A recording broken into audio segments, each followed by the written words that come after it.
नमस्कार दोस्तों, आपका वेलकम है अपने यूट्यूब चैनल में टॉपिक्स में। मैं आपका प्यारा दोस्त संदीप। दोस्तों, आपके सामने आज के मार्केट क्रैश होने के रीजंस रखेंगे, जिससे आपको समझेगा कि ये बातें कितनी मायने रखते हैं। हमारे जो मार्केट पे किसी देश का कितना प्रभाव है या फिर कौन से मार्केट पे कितना प्रभाव होता है, ये हमें आज समझेगा। तो चलिए जानते हैं किस तरह से आज का मार्केट क्रैश हुआ और उसके पीछे रीज़न क्या थे। जिस तरह से मार्केट क्रैश हो रहा, तो शायद जो इन्वेस्टर थे उनका दिल धक धक ज़ोरों से धड़क रहा था। आज देखिए लगभग 800 अंकों की गिरावट हमें बैंक निफ्टी में देखने मिली। और बात करेंगे लगभग इसमें हमें 100-200 पॉइंट से ज़्यादा की गिरावट देखी। फिर थोड़ा सा कवर होते हुए दिखा भी हमें, मगर क्या ये गिरावट रुकेगी क्या? तो बात करेंगे उसके बारे में, क्या रीज़न थे। उसके साथ में ये भी पता करेंगे अगली चाल क्या हो सकती है। आप देख सकते हैं कैसे यहाँ पे बड़ी चीज़ होते हुए दिख रही है हमें। दोस्तों, अभी तक आपने हमारे चैनल को सब्सक्राइब नहीं किया तो प्लीज़ चैनल को सब्सक्राइब जरूर कर लीजिएगा और बेल नोटिफिकेशन बटन से ज़रूर दबाना दोस्तों। जब भी हमारा वीडियो बनेगा सीधा आपके इनबॉक्स में आपको मिल जाए, इससे आपका प्रॉफिट बना रहेगा। तो दोस्तों, अभी क्या न्यूज़ आई है। यूएसए चाइना के ऊपर नज़र तो हमेशा बनाए रखेगा, इसके आगे भी और पहले भी रखता था। और उनके नज़र में क्या आया है चाइना के बारे में, ये थोड़ा जान लेते हैं। China pursuit of offshore resources in part of the South China Sea is completely unlawful, US Secretary of State Mike Pompeo has said। तो देखिए यहाँ पे चाइना हमेशा इलीगल चीज़ें करते रहता है, अनलॉफुल चीज़ें करता रहता है। ये हमारे यूएसए के नज़र में आया और उसने चाइना को थोड़ा कहा कि आप थोड़ा संभल जाइए, क्योंकि आप जो चीज़ कर रहे हो थोड़ी सी विवादित चीज़ है। इस condemned Beijing campaign bullying to control disputed water that are a potential energy rich. China has been building a military base on artificial island in the area of years, said the USA deliberately distorts facts and international law। कि कितना बड़ा यहाँ पे मसला होता हुआ दिख रहा है और ये चाइना अपने हरकतों से बाज कभी नहीं आएगा। ये एक बड़ा रीज़न रहा चाइना और यूएसए के बीच में गहमा गहमी का, जिसके कारण इसका इम्पैक्ट हमें मार्केट पे दिख रहा है।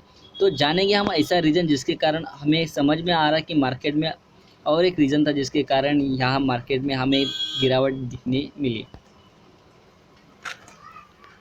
यहाँ हम देख सकते हैं दूसरा रीज़न क्या है। कोरोना वायरस इंडिया के बारे में लाइव अपडेट में आप देख सकते हैं total recovered cases about 1.8 times the number of the active cases से हेल्थ मिनिस्ट्री। देखिए हेल्थ मिनिस्ट्री कुछ बातें तो कह रही है, मगर सबसे बड़ी बात है कि दुनिया में हम अभी तीसरे नंबर पे आ चुके हैं कोविड-19 के केसेस में। तो दोस्तों, ये हैरान करने वाली बातें हैं और कई हमारे स्टेट में ऐसी भी बातें चल रही कि वो लॉकडाउन बढ़ाने की सोच रहे, जिसके कारण हमारे और स्टेट में लॉकडाउन बढ़ते हुए दिख सकता है। ये एक बड़ा रीज़न रहा है जिसका मार्केट के गिरावट में बड़ा अपना कंट्रीब्यूशन है। तो अभी आपको दो रीज़न तो पता चल गया है किस तरह से मार्केट में गिरावट बढ़ रही है। तो हम जानेंगे अभी तीसरा रीज़न क्या था। तीसरा रीज़न ये था कि जब यूरोपियन मार्केट ओपन हुए दोस्तों, वहाँ पे मार्केट में हमारा थोड़ा संभला हुआ काम करते हुए दिख रहा था, मगर उसके बाद भी मार्केट ने बड़ी तेज़ी दिखाई नीचे गिरावट में। जैसे यूरोपियन मार्केट ओपन हुआ तो वहाँ तेज़ी के बदले हमें क्या दिखाई दी, गिरावट दिखाई दी। वही गिरावट हमारे इंडियन मार्केट को भी थोड़ा सा नीचे बहा के लेके चली गई। तो ये तीसरा रीज़न था जो कि हमें पता चला कि यहाँ से जो यूरोपियन मार्केट था वो खुलते ही नीचे चले गए। और जानेंगे हम कैसे यूरोपियन मार्केट में हमें गिरावट देखने मिली,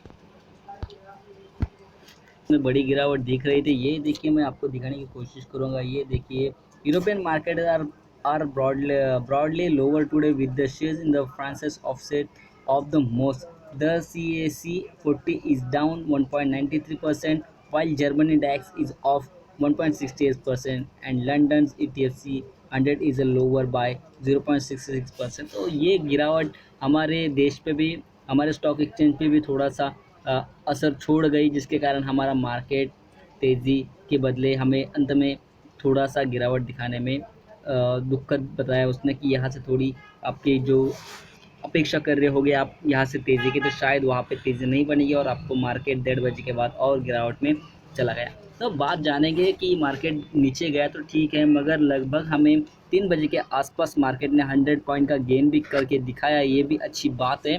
ये थोड़ी पॉजिटिव साइन है कि मार्केट ने लास्ट मोमेंट में 100 पॉइंट का गेन किया है। और हम जानेंगे किस तरह से चौथा रीज़न था जो कि मार्केट में गिरावट में बड़ा कंट्रीब्यूशन दिया है और कौन सा रीज़न है।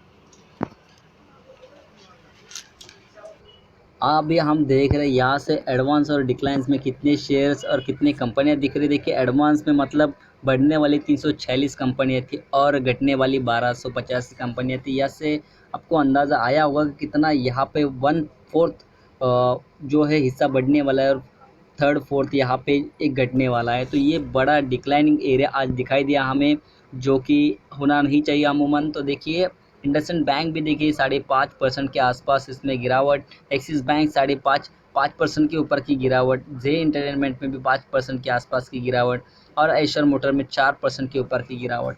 ये गिरावट आप देख रहे हैं तो आपको समझ में आया होगा किस तरह से इसमें जो गिरावट का दौर चल रहा है। ये देखिए यहाँ रिलायंस भी है, गिरावट दिखा रहा है, बजाज फाइनेंस भी गिरावट दिखा रहा है, एचडीएफसी बैंक भी गिरावट दिखा रहा है, जो कि वैल्यूम में एक्टिव शेयर है और बड़े बड़े शेयर है, वैल्यू शेयर्स हैं, उसमें भी गिरावट दिख रही है और कंट्रीब्यूट करते हैं, अच्छे से सपोर्ट करते हैं। मगर अगर ये गिरावट दिखाए तो मान लेना है कि निफ्टी में भी गिरावट देखने मिलेगी। तो ये हो गया हमारे 4 रिजर्व। हम जानेंगे किस तरह से हमें इसमें ट्रेड करना है आने वाले पल में। निफ्टी हो, बैंक निफ्टी हो या फिर कोई सेंसेक्स हो या फिर कोई शेयर हो, हमें उसमें किस तरह से ट्रेड करना है उसके बारे में जानेंगे। अभी हम आए टेक्निकल चार्ट पे निफ्टी 50 की और देख रहे जो लेवल बना हुआ है मार्केट में वो थोड़ा सा कॉम्प्लिकेटेड लेवल है। मगर ऊपरी लेवल की बात करें तो ये भी थोड़ा सा कॉम्प्लिकेशन लेवल है। 10,800 का लेवल बहुत ही कॉम्प्लिकेटेड था। वहाँ पे सबको मालूम था मार्केट टिकने वाला नहीं है, आने वाले दिनों में इसमें गिरावट दिखेगी।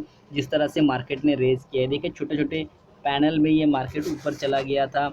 अगर आप थोड़ा सा और बारीकाई से सोचेंगे तो इसमें अगर मार्केट ट्रेड कर रहा है तो यहाँ से एक रिबाउंस की भी एक वजह बन सकता है, क्योंकि मार्केट अभी अपने सपोर्ट एक लेवल पे आके ट्रेड करता हुआ दिख रहा है।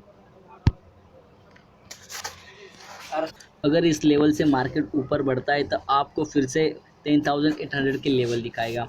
मगर दोस्तों ध्यान में रखना है, अगर मार्केट जो अपना जो लोअर है, जो आपको दिखाने की कोशिश करूँगा, ये देखिए जो लोअर उसका पॉइंट है, ये सबसे आज का लोअर पॉइंट था उसका। इसके बाद मार्केट ने बड़ी तेज़ी दिखाई, लगभग मार्केट ऊपर चढ़ा। लगभग मार्केट ने जिस लेवल से रैली दिखाई वो बहुत ही काबिल तारीफ थी, क्योंकि जिस तरह से मार्केट सोच रहे थे यहाँ से गिर सकता है, सबको लगा अभी यहाँ से और तेज़ी गिरावट आ सकती है, मगर मार्केट ने खुद को संभाला और मार्केट ऊपर चढ़ गया।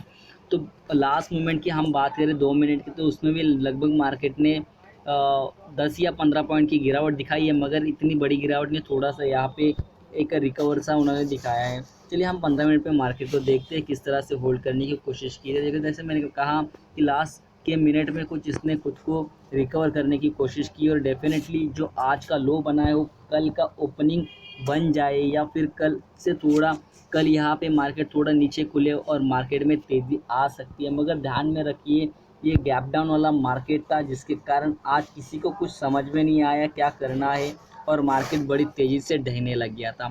जैसे मैंने एक बात कहा कि ये गैप डाउन था जिसके कारण ये मार्केट ढह रहा था। तो दोस्तों आपको यहाँ पे एक टेक्निक यूज़ करनी है। अगर मार्केट कल का खुलता है, जो आज का लो बनाया है उसके यहाँ आसपास गिर्द कोई खुलता है मार्केट, तो डेफिनेटली वहाँ से आपको जो एक तेज़ी आने की संभावना है वो बन सकती है। मैं बात कर रहा हूँ उसका जो आज का लो था, वहाँ से मार्केट अगर खुलता है, वहाँ पे मार्केट खुलता है तो वहाँ से तेज़ी आने की संभावना है। और मार्केट आज जो क्लोज हुआ है उस लेवल के अगर ऊपर खुलता है तो वहाँ से थोड़ी गिरावट आने की संभावना भी बन जाती है।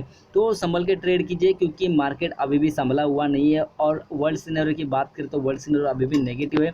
और बात करें तो सपोर्ट लेवल की, मार्केट यहाँ से कभी भी रिवर्स हो सकता है किसी भी पल, तो संभल के ट्रेड कीजिए। दोस्तों वीडियो पसंद आए तो लाइक कीजिए, सब्सक्राइब कीजिए और दोस्तों का शेयर जरूर कीजिए। थैंक यू दोस्तों।